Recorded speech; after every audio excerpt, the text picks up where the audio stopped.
కోరుకుంటున్నా. ఇప్పుడు మన ముందు అత్యుత్తమైన చట్టసభ, లోకసభ, ఈ ఓటేస్తే ఢిల్లీకి పోతుంది. అటువంటి సభకు మన కాంగ్రెస్ పార్టీ అభ్యర్థిగా మన ముందుకు సురేష్ షెట్కార్ గారు మన ముందు కాంగ్రెస్ పార్టీ అభ్యర్థిగా రావడం జరిగింది.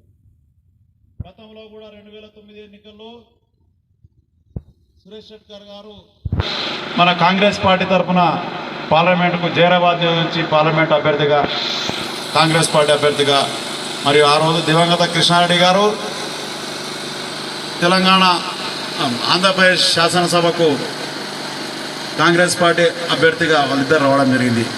ఆ రోజు దివంగత కృష్ణారెడ్డి గారి నాయకత్వంలో మీ అందరి సహకారంతో ఆ రోజు మన ప్రియతమ నాయకుడు సురేష్ కుమార్ షెట్కార్ గారికి మీ అందరి సహకారంతో 50,000 మెజార్టీ ఇచ్చి పార్లమెంటుకు పంపడం జరిగింది. అదేవిధంగా ఆయన పార్లమెంట్ పంపడం జరిగింది. ఆ రోజు 2009 నుంచి 2014గా మన లోకసభ సభ్యునిగా ఆయన మనకు ఎన్నో సేవలు చేయడం జరిగింది. అందులో భాగంగానే మన సంగారెడ్డి నాందేడ్ అక్యోలా రోడ్డు నేషనల్ హైవేగా చేయడం జరిగింది. మరి నిజాంపేట నుంచి బీదర్ వరకు నేషనల్ హైవేగా నిధులు మంజూరు చేయడం జరిగింది. అదేవిధంగా మోడల్ డిగ్రీ కళాశాల ఎల్లారెడ్డికి మరియు నారాయణఖేడ్కు మోడల్ డిగ్రీ కళాశాల మంజూరు చేయడం జరిగింది. అందులో భాగంగానే పాలిటెక్నిక్ కాలేజ్ కూడా, సమీకృత పాలిటెక్నిక్ కళాశాల కూడా మంజూరు చేయడం జరిగింది. ఎన్నో అభివృద్ధి పనులు జరిగింది. అన్నిటికంటే ముఖ్యంగా పార్లమెంట్లో ఆయన బృందంతో, తెలంగాణ పార్లమెంట్ సభ్యులతో మన పోరాడి తెలంగాణ సాధించడంలో ప్రముఖ పాత్ర వహించడం జరిగింది. దాని తర్వాత మొన్ననే మన శాసన సభ్యుడు మన రేవంత్ రెడ్డి గారు శంకరంపేటకు వచ్చినప్పుడు మన రేవంత్ రెడ్డి ముఖ్యమంత్రి గారికి కోరడం జరిగింది. మా దగ్గర నిరుద్యోగులు ఎంతోమంది ఉన్నారు సార్, చాలామంది వలసకు వెళ్తారు.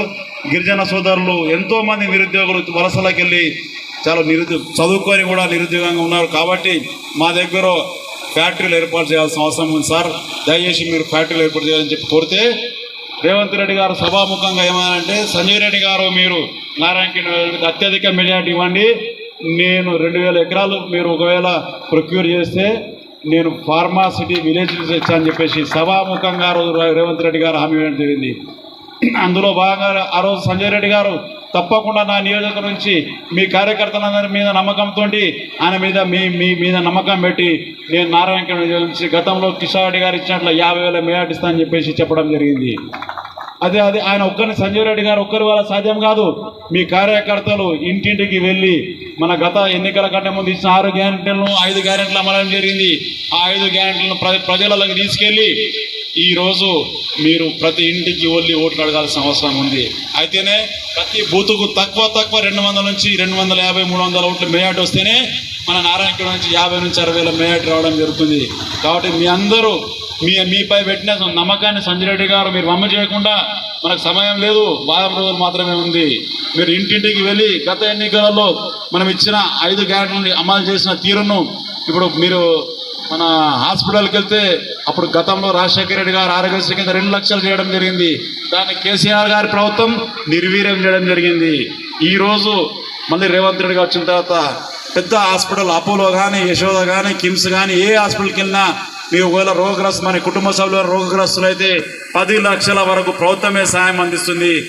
కాబట్టి హలో ఈ 5 గ్యారెంటీలను అమలు చేయడం జరిగింది. కాబట్టి మీరు ఈ విషయాలను ప్రజలకు తీసుకుపోవాల్సిన అవసరం ఎంతైనా ఉంది.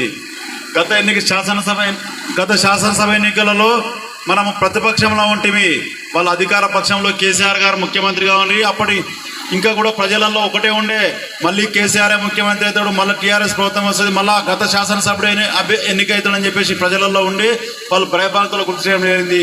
ఒకవేళ మీరు కాంగ్రెస్ కోటేస్తే మీ పింఛన్లు తీసేస్తాం, మీకు ఇల్లు రానివ్వము, మీ కళ్యాణ లక్ష్మి రానివ్వము, మీ రైతు బంధు, మీ దళిత బంధు ఇవన్నీ కట్ చేస్తామని చెప్పి ప్రజలకు భయభ్రాంతులకు గురి చేసి, మోసం చేసి, భయభ్రాంతం గురి చేసి ఆ రోజు టీఆర్ఎస్ కోట్లు ఎంచుకోవడం జరిగింది.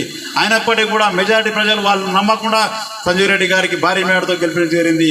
ఇప్పుడైతే ఆ పరిస్థితి లేదు.